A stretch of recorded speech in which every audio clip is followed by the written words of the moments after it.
안녕하세요. 참았던 이야기들입니다. 구독과 좋아요 부탁드려요. 여러분, 오늘 들려드릴 이야기는 한 여성의 고백입니다.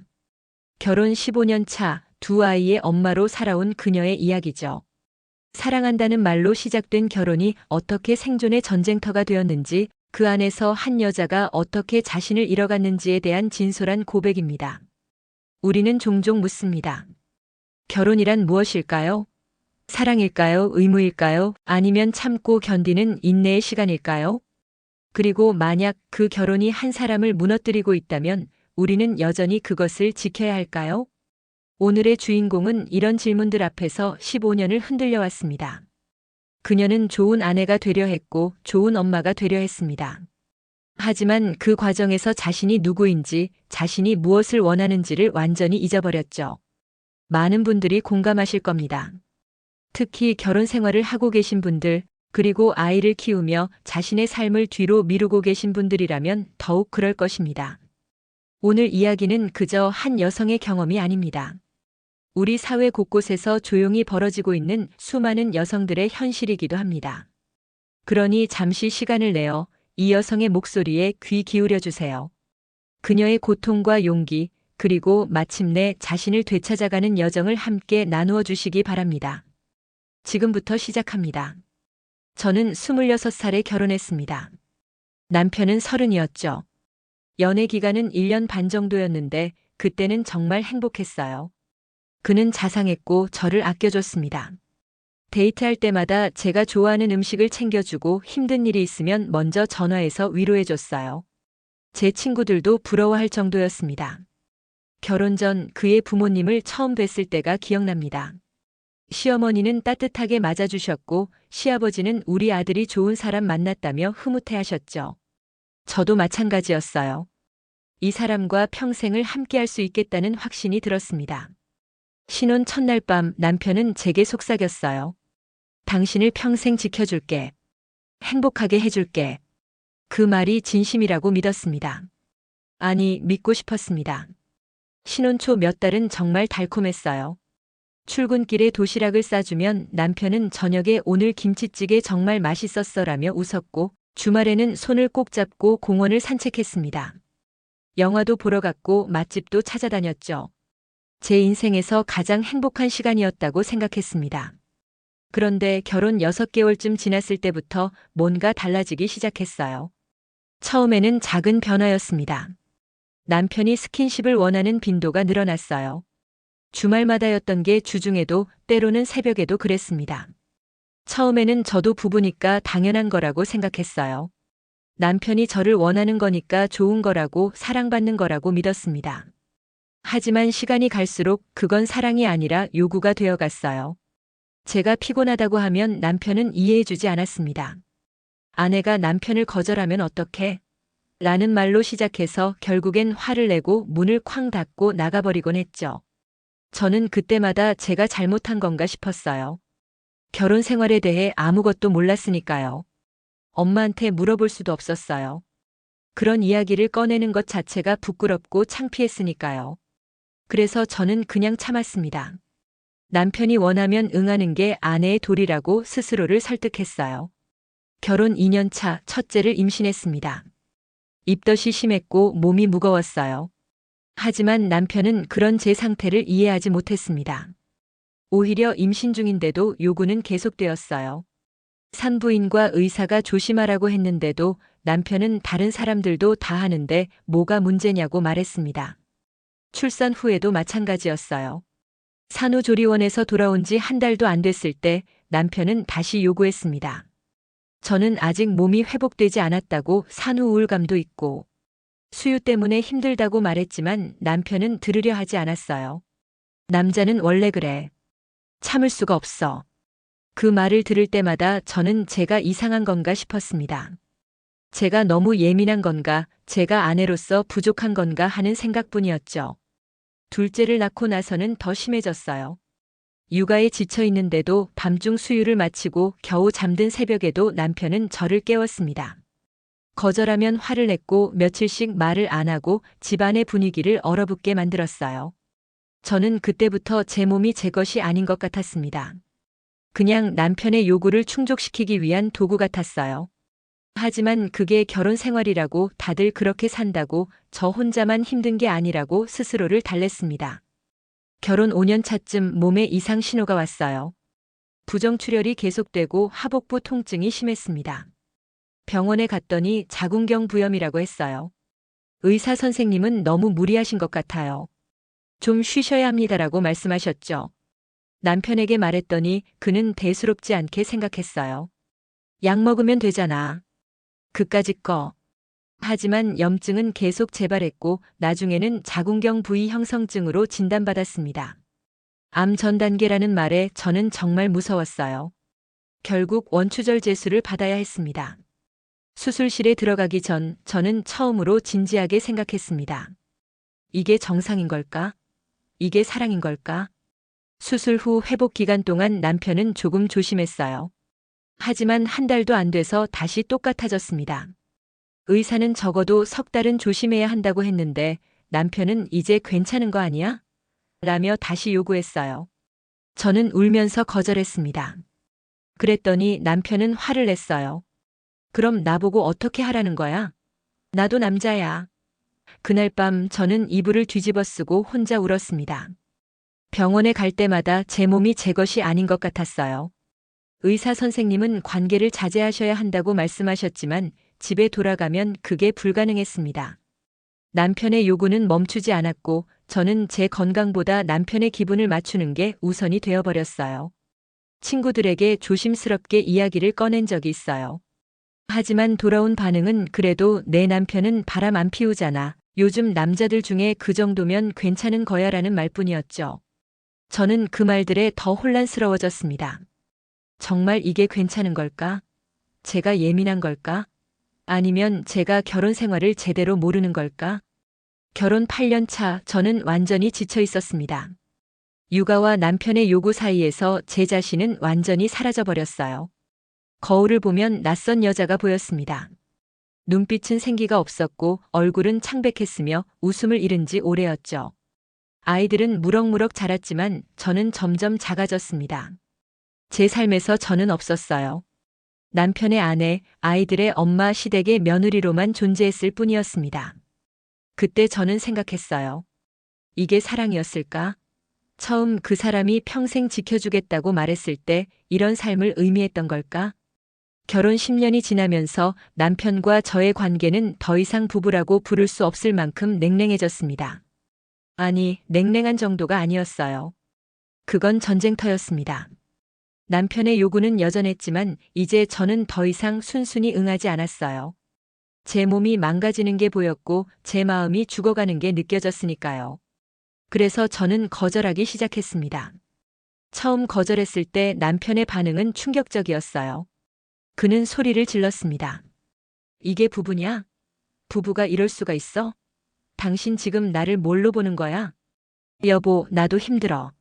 몸도 안 좋고 너무 피곤해. 조금만 이해해 줄 수 없어? 이해?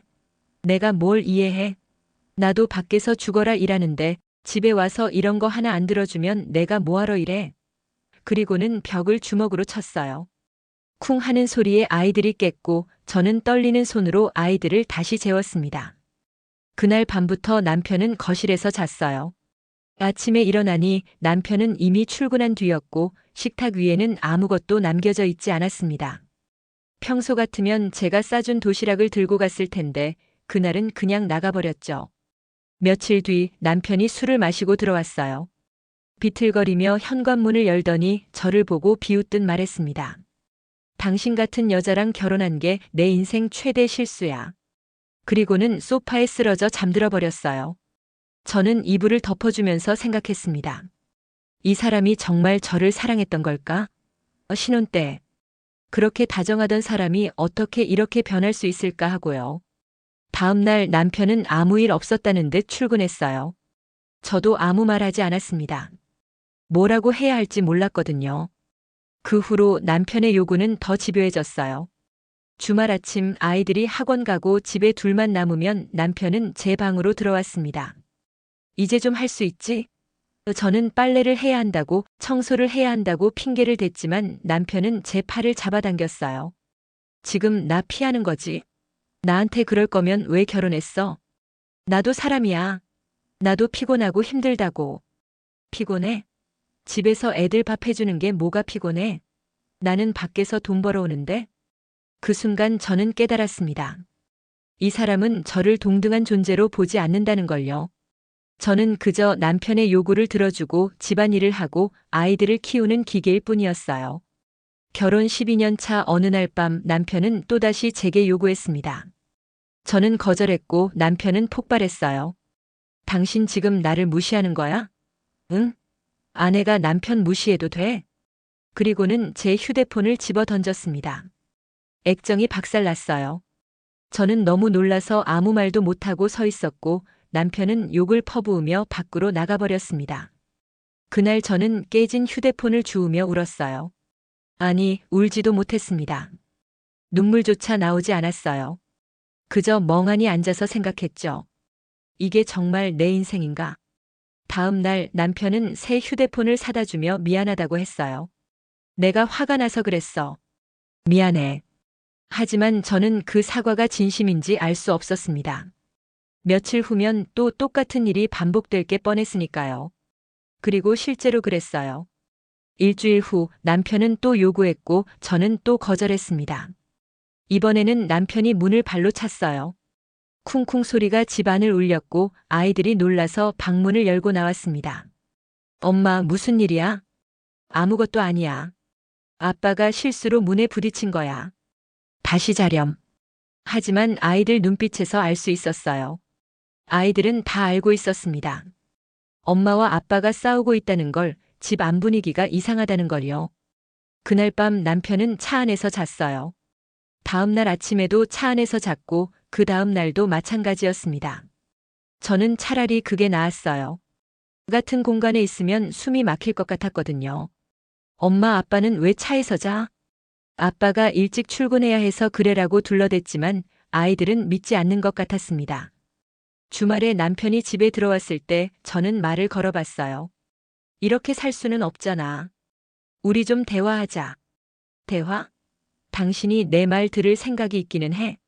당신은 맨날 거절만 하잖아. 그건 뭐가 그래? 당신이 아내 역할을 안 하니까 이렇게 된 거잖아. 다른 집은 안 그래. 왜 우리 집만 이래? 저는 반박하고 싶었어요. 다른 집도 마찬가지라고 제 친구들도 비슷한 고민을 한다고 말하고 싶었습니다. 하지만 남편은 들으려 하지 않았어요. 당신은 맨날 핑계만 대.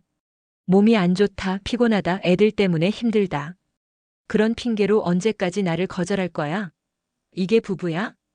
그럼 당신은 나를 사랑하는 거야? 아니면 그냥 필요한 거야? 사랑? 지금 그게 중요해? 우리가 부부라는 게 중요하지. 그 말에 저는 할 말을 잃었습니다. 이 사람에게 사랑은 중요하지 않았던 거예요.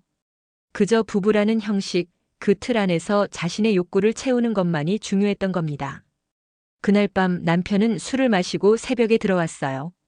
비틀거리며 침대로 와서는 제게 손을 뻗었습니다. 저는 몸을 피하며 말했어요. 술 마셨잖아. 내일 얘기하자. 내일? 내일은 또 핑계 대잖아. 지금 해. 싫어. 이런 식으로는 안 돼. 죽을래?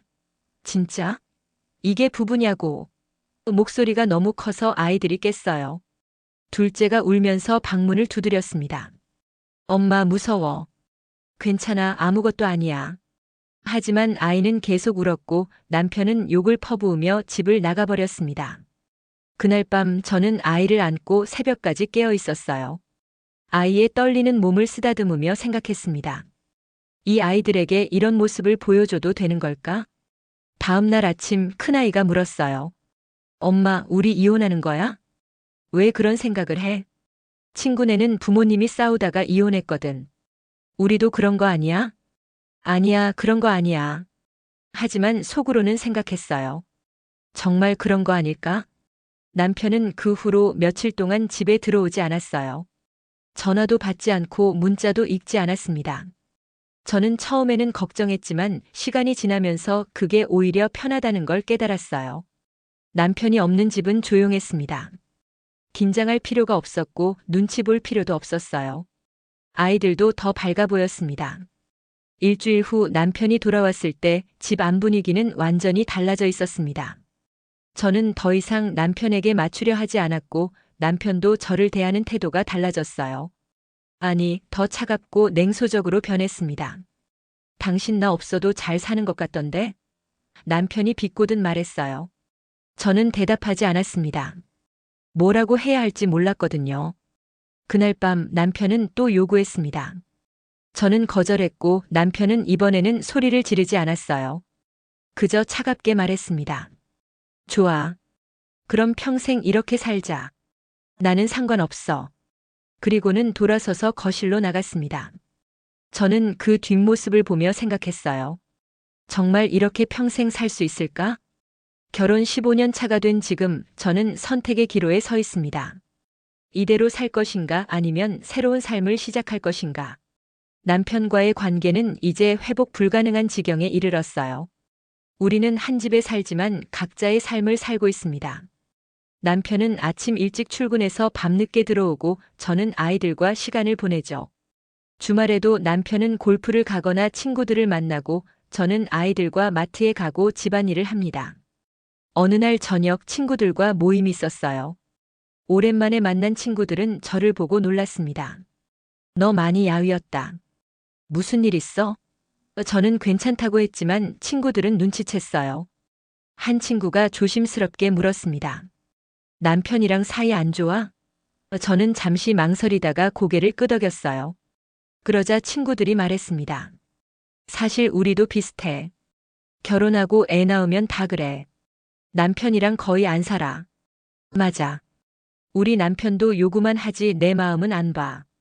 그래도 이혼은 못 하잖아. 애들 생각하면. 저는 친구들의 말을 들으며 씁쓸했어요. 모두가 비슷한 고민을 하고 있지만 아무도 해결책을 찾지 못하고 있었습니다. 그저 참고 견디며 사는 것, 그게 결혼 생활이라고 체념하고 있었죠. 하지만 한 친구가 달랐어요. 그녀는 2년 전에 이혼을 했습니다. 나는 더 이상 못 참겠더라. 아이들한테도 안 좋은 것 같고. 그래서 결단을 내렸어. 후회는 안 해? 물론 힘들었지. 경제적으로도 그렇고 주변 시선도 그렇고. 근데 나는 나를 찾았어. 그게 가장 큰 수확이었어. 그날 밤 집에 돌아와 거울을 봤습니다. 낯선 여자가 보였어요. 주름이 깊어진 얼굴, 생기 없는 눈빛, 축 처진 어깨. 이게 정말 저일까요? 26에 결혼했던 그 활기찬 여자는 어디로 간 걸까요? 그날 밤 저는 처음으로 진지하게 이혼을 생각했습니다. 그동안은 그저 머릿속을 스치는 생각이었다면 이번에는 진짜 현실적인 고민이 되었어요. 하지만 쉽지 않았습니다. 아이들 생각이 먼저 났거든요. 큰아이는 중학생, 둘째는 초등학생. 이 나이에 부모의 이혼을 겪으면 상처가 클 텐데. 저는 밤새도록 고민했습니다. 다음 날 남편에게 대화를 청했어요. 우리 좀 얘기할 수 있을까? 또 뭔데? 우리 이렇게 살 수는 없을 것 같아. 진지하게 앞으로에 대해 이야기하고 싶어. 앞으로? 뭘 어떻게 하자는 건데? 이혼하자는 거야? 응. 나는 이혼을 생각하고 있어. 뭐? 진심이야? 진심이야. 우리는 더 이상 부부가 아니야. 그냥 같은 집에 사는 남남이지. 이게 아이들한테도 좋지 않아. 아이들 생각해서 이혼하면 안 되는 거지. 당신 지금 정신이 있는 거야? 아이들도 원해. 아니, 아이들은 내가 행복하길 원해. 그리고 나도 이제는 내 인생을 살고 싶어. 내 인생? 당신 지금 무슨 소리 하는 거야? 결혼하면 희생하는 거야. 나도 희생하고 사는데 당신만 유난이야. 희생? 당신이 뭘 희생했는데? 당신은 원하는 대로 다 했잖아. 나를 무시하고 내 몸을 생각하지 않고 내 마음을 짓밟으면서 말이야. 내가 언제? 매번이었어. 매번 당신 필요할 때만 나를 찾았어. 내가 힘들다고 하면 무시했고 내가 아프다고 하면 대수롭지 않게 생각했어. 그게 사랑이야? 그게 부부야?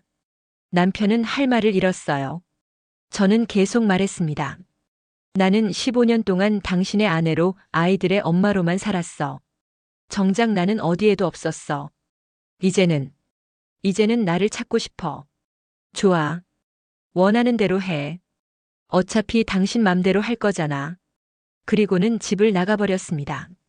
그날 밤 저는 아이들과 함께 앉아 미래에 대해 이야기했어요. 엄마가 아빠랑 헤어지면 우리 생활이 좀 달라질 거야. 지금보다 경제적으로 힘들 수도 있어. 그래도 괜찮겠어? 괜찮아, 우리가 엄마 도와줄게. 나도. 나는 엄마가 웃으면 좋겠어.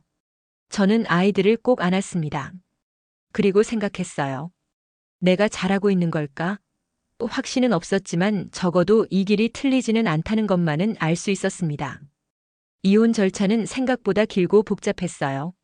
재산 분할, 양육권, 위자료 문제까지. 변호사를 선임했고 여러 번 조정을 거쳤습니다. 남편은 처음에는 반대했지만 결국 동의했어요. 어차피 우리 관계는 끝났다는 걸 남편도 알고 있었으니까요. 그 과정에서 힘든 순간도 많았습니다. 주변 사람들의 시선도 신경 쓰였어요. 시댁에서는 아이들 생각은 안 하느냐, 참고 살면 되지 않느냐고 했고 친척들도 비슷한 말을 했습니다. 하지만 저는 흔들리지 않았어요. 이미 결심한 일이었고 무엇보다 아이들이 저를 지지해 주었으니까요. 이혼이 확정되던 날 법원을 나서며 저는 이상한 기분을 느꼈습니다. 슬프지도 기쁘지도 않았어요. 그저 후련했습니다.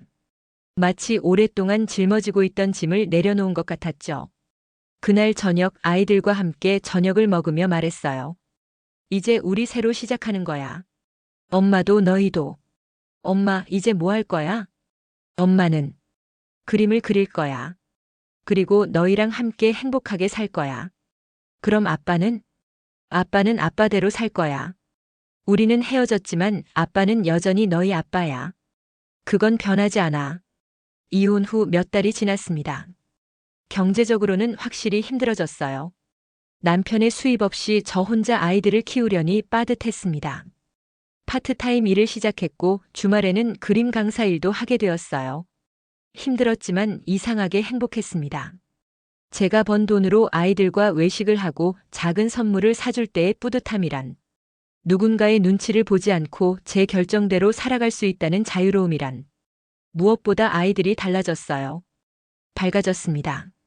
전처럼 늘 긴장하지 않고 집에서 편하게 웃고 떠들었어요. 저는 여러분을 응원합니다. 그리고 믿습니다. 여러분도 저처럼 자신을 되찾을 수 있을 거라고요.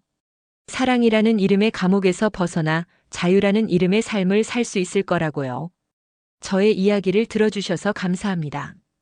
그리고 기억하세요. 당신은 충분히 가치 있는 사람입니다. 당신은 행복할 자격이 있습니다. 당신은 사랑받을 자격이 있습니다. 무엇보다 당신은 당신 자신일 자격이 있습니다. 힘내세요. 응원합니다.